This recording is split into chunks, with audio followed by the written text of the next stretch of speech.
Welcome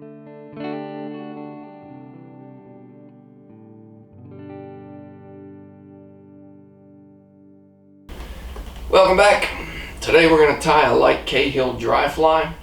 This is one up and down the East Coast, Pennsylvania, spring spruce, pens, a little J. I know up in New York they get just some absolute wild Cahill hatches.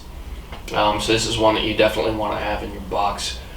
The duration, typically it's only about a 3-day period, but if you hit it right, it can be absolutely wild. My cousin Tim and I hit this on the little Juniata 15 years back, maybe 20, probably 20 years back, and it was just absolute chaos for about 5 hours. It was just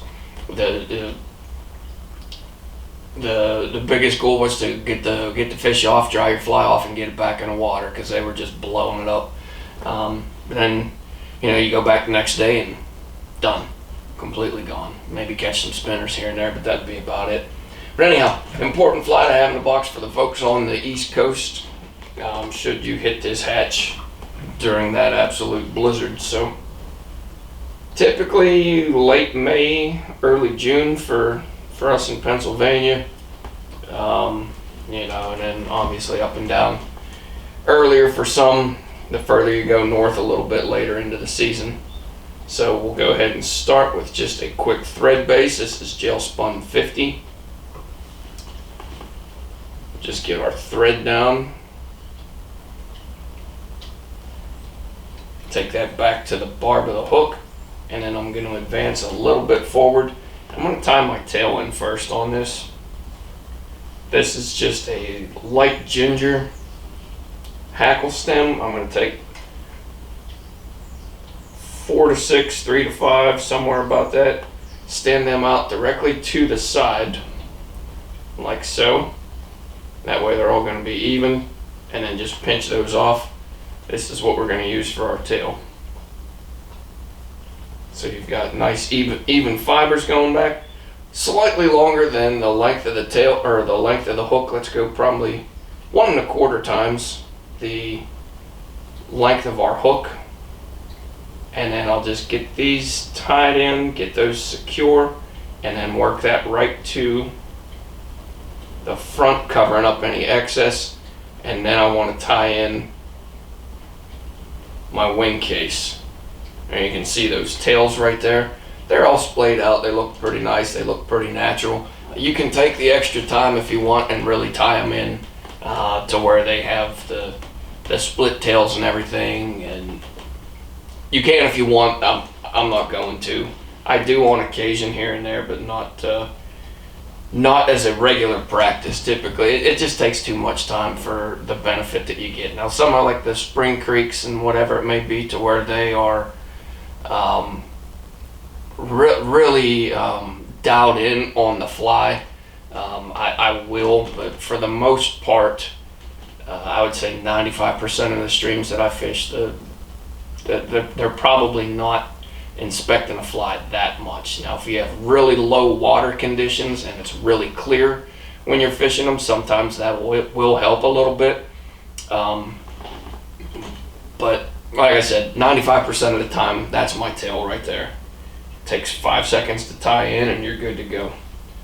So we're going to go with some Woodduck, or this is Mallard dyed Woodduck, I should say. And then I just want to find 2 pieces that are similar in size, that match up pretty well, and I'm going to turn those against one another, so you can see we already have a natural upright and divided look to it. And then I'm just going to peel these back to where all my tips are relatively even, right about like so. That's a little bit on the long side yet for a size 14, so I'm going to just peel this back a little bit more, and we'll go right like that.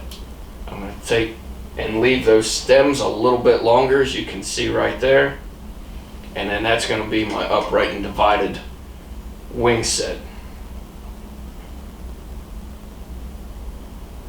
So now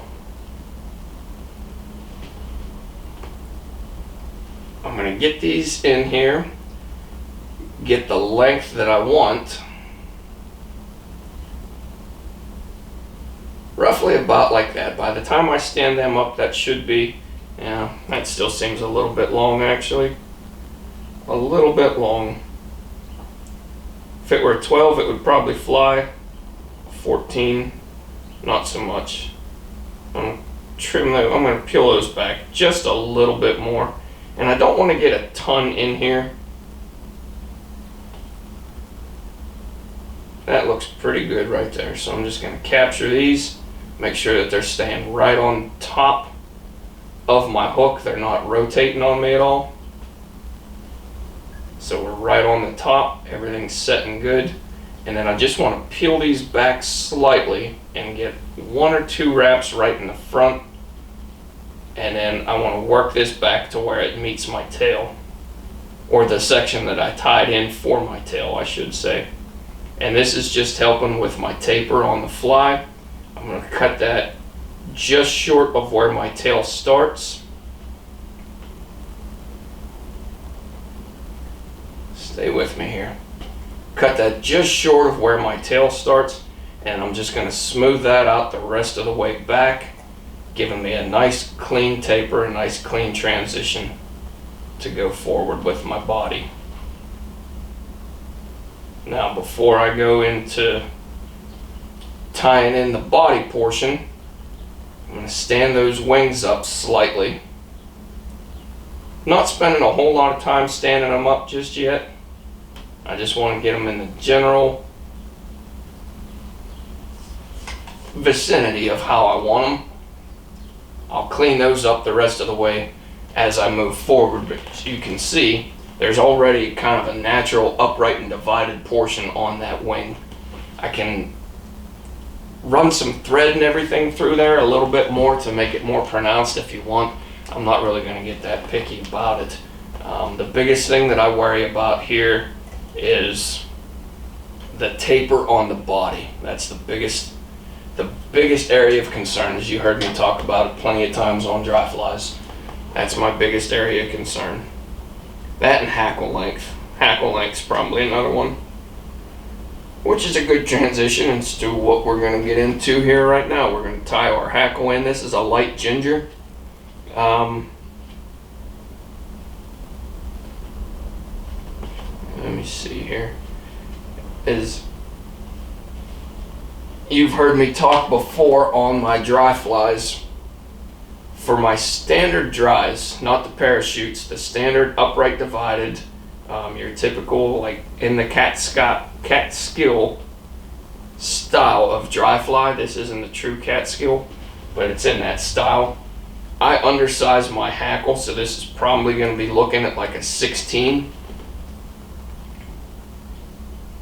I like them riding low to the water for the most part.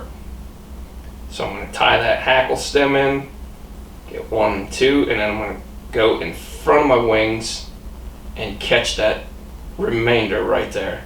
It just sturdies it up a little bit, it makes it a little bit easier to work with, and then I'm going to stand up that hackle to where it's going to be out of my way when I wrap in my body with the dubbing.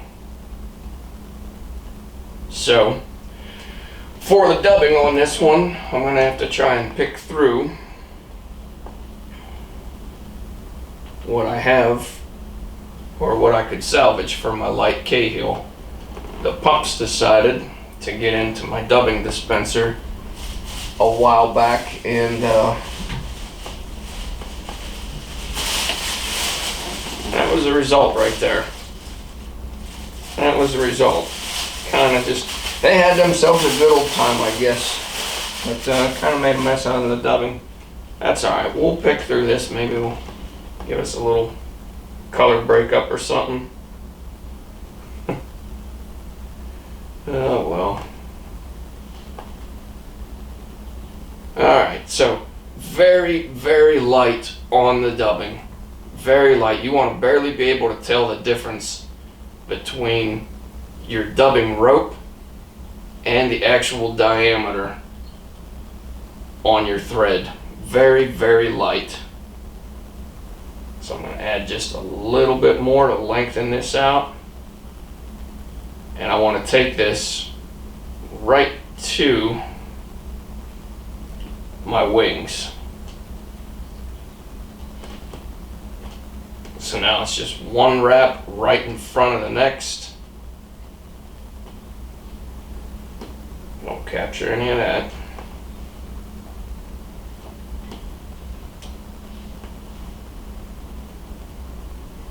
One wrap right in front of the next. Working your way right up to your hackle and your wings. Keep that out of the way there. And then I have my hackle stood up. I'm going to take one wrap right in between, and then this is where I'm really going to focus on building up my wings. This is where I want to make sure that I get these right.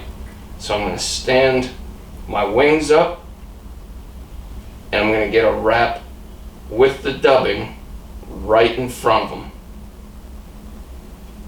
They're going to stand up real nice for me. Everything looks clean.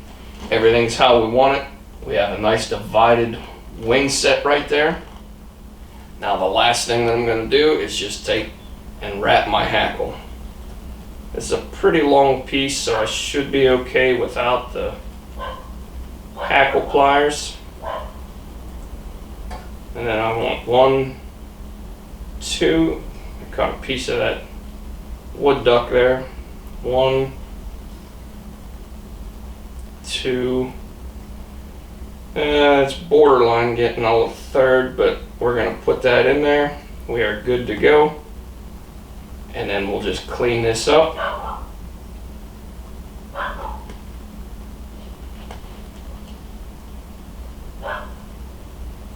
The neighbor dog's at it again. That damn thing. Okay, like I said, we're just going to clean that up with a wrap, with a thread wrap right there. And then we are on to whip finish. So then I'm going to go 1, 2, 3, finish that off, and then I want one more right through there.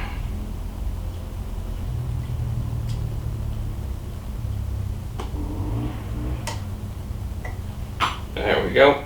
Just to give me a little bit of added security.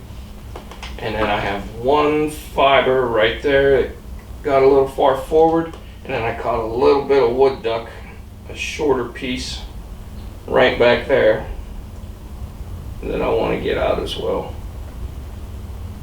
There we go. There we have our nice upright and divided wings. Like I said, if you want to, you can take a little bit of extra time and you can figure eight some thread wraps through there.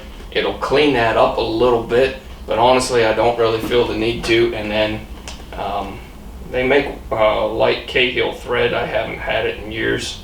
I just touch that up with a little bit of tan, cuts that white down slightly, and then there you have your Light Cahill.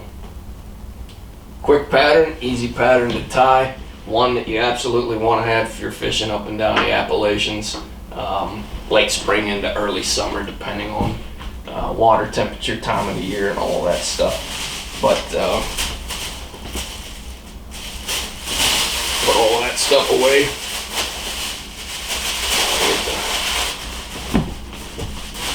Dog's hard work. Got to keep that, keep record of that. Get that out of there. Anyhow, like I was saying, I got to clean it up a little bit before I shut the cameras off on this one. But like I was saying, that is the Light Cahill. If you guys have questions or comments, leave them with me and I'll get back to you. Thanks for watching. We'll catch you on the next vlog.